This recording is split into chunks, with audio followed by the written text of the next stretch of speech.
Sahabat Dhamma, selamat malam. Namo Buddhaya. Pada kesempatan video kali ini saya akan membahas tentang apakah Sang Buddha sebagai Tuhan dalam agama Buddha. Kenapa saya perlu membahas tentang ini? Karena beberapa tahun yang lalu ada seorang penceramah yang menurut saya cukup terkenal. Penceramah ini sebenarnya tidak mengetahui tentang agama Buddha, tapi menjelaskan tentang agama Buddha, tentang Tuhan agama Buddha. Nah, ini menurut saya kurang pas karena tidak sesuai apa yang ada dalam agama Buddha, tidak sesuai dengan penjelasan yang terdapat dalam agama Buddha.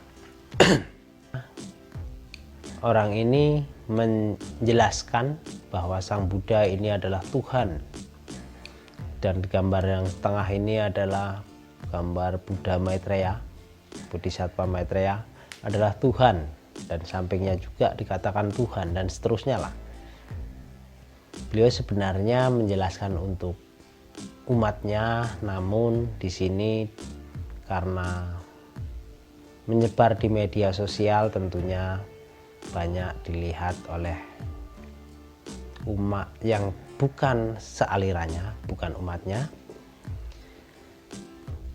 Dan kebetulan saya juga sempat menonton. Sebenarnya ini apa yang beliau sampaikan tidak sesuai dengan apa yang ada, tidak sesuai dengan penjelasan sebenarnya dalam agama Buddha. Oke, teman-teman, kita lanjutkan. Di sini saya kasih penjelasan siapa sih Buddha itu.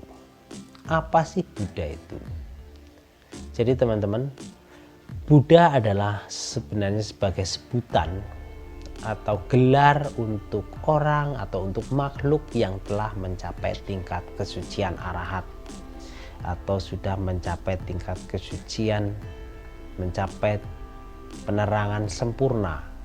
Artinya beliau sudah terbebas dari yang namanya keserakahan, kebencian, dan kebodohan batin, yaitu mencapai tingkat kesucian, bebas dari 3 akar kejahatan, yaitu keserakahan, kebencian, dan kebodohan. Ini adalah arti Buddha. Buddha dalam agama Buddha adalah sebagai guru, bukan Tuhan. Beliau adalah guru yang telah menemukan, bukan menciptakan ya.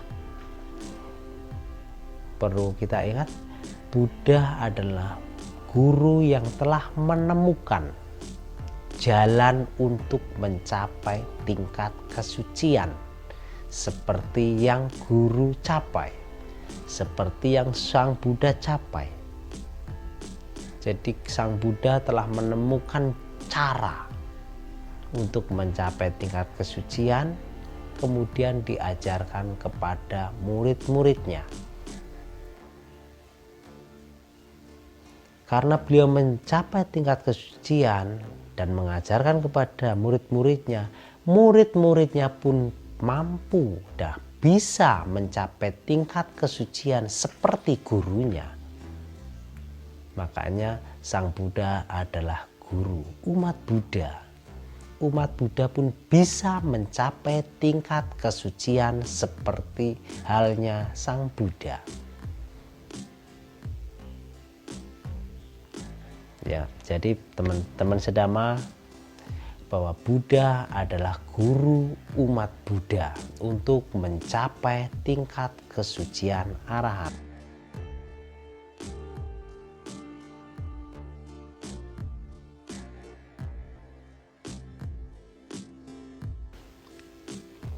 Tuhan dalam agama Buddha dijelaskan dalam kitab Udana 8.3, yaitu dalam bahasa Pali bunyinya adalah ati bikawe ajatang abutang akatang asangkatang nocetang bikawe abisang ajatang, abutang akatang asangkatang, nayida jatasa, butasa katasa, sangkatasa nisaranang, panyayeta, tasma ca kobikawe ati ajatang, abutang akatang asangkatang, tasma jatasa, butasa katasa, sangkatasa nisaranang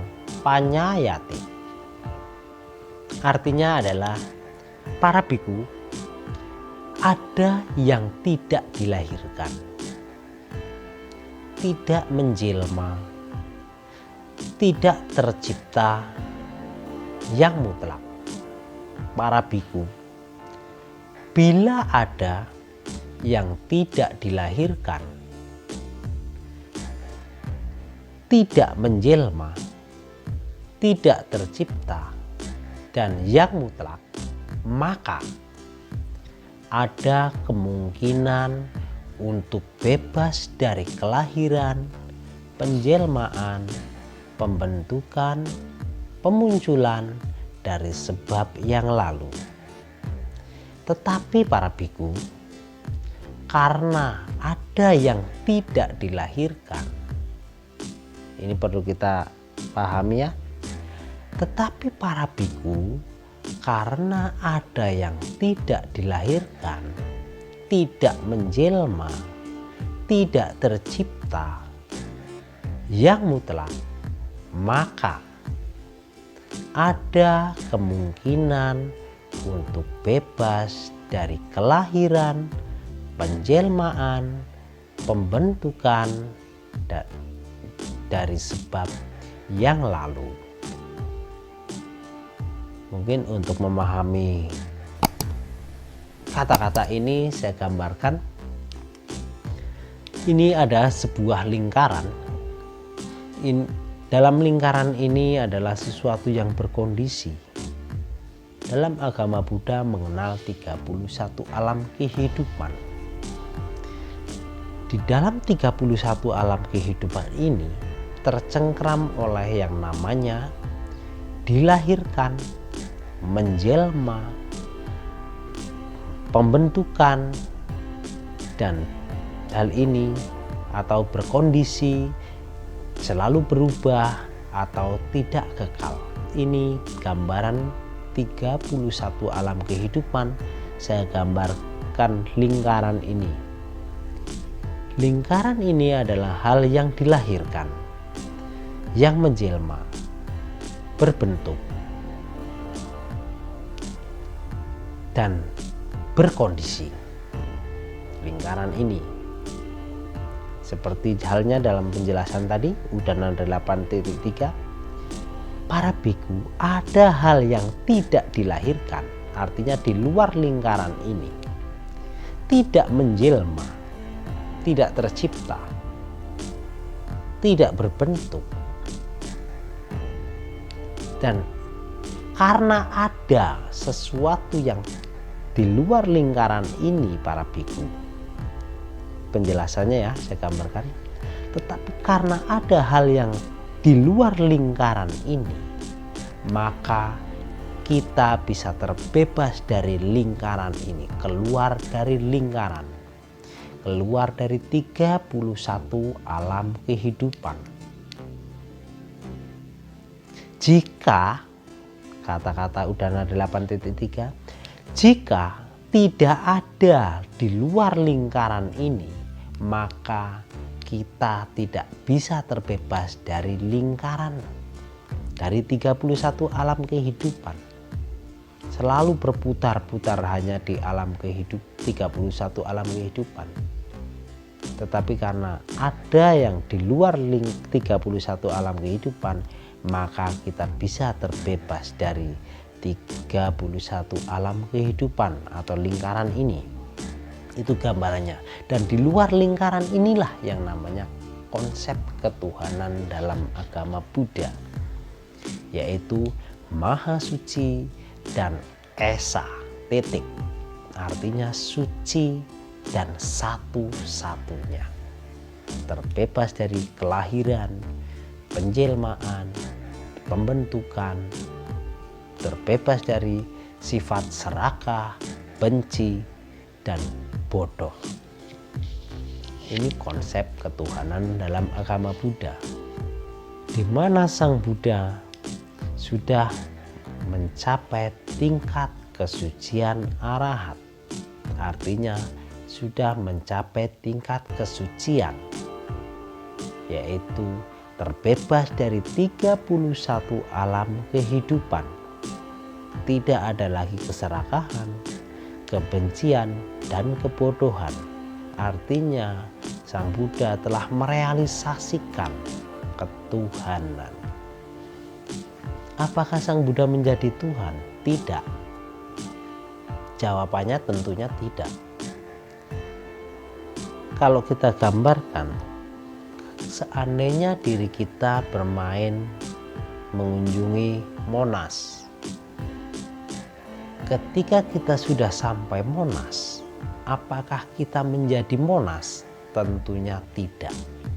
Kita hanya merealisasikan, kita hanya mengalami keadaan Monas.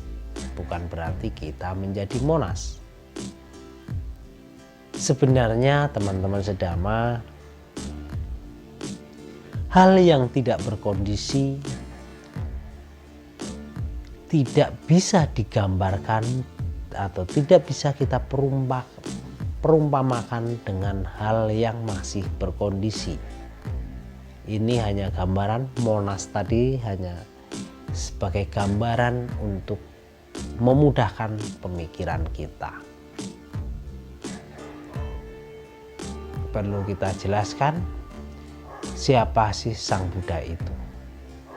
Jadi Sang Buddha adalah sebagai guru umat Buddha yang menunjukkan ajaran, yang menunjukkan jalan untuk mencapai pembebasan, mencapai kesucian seperti yang guru kita capai, yaitu Guru Buddha Gotama.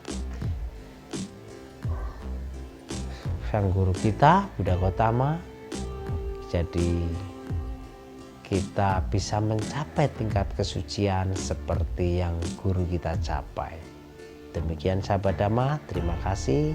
Tentunya dalam akhir kata ini saya minta like, subscribe-nya, komennya yang membangun untuk kemajuan channel kami. Terima kasih. Sukihotu, Namo Buddhaya.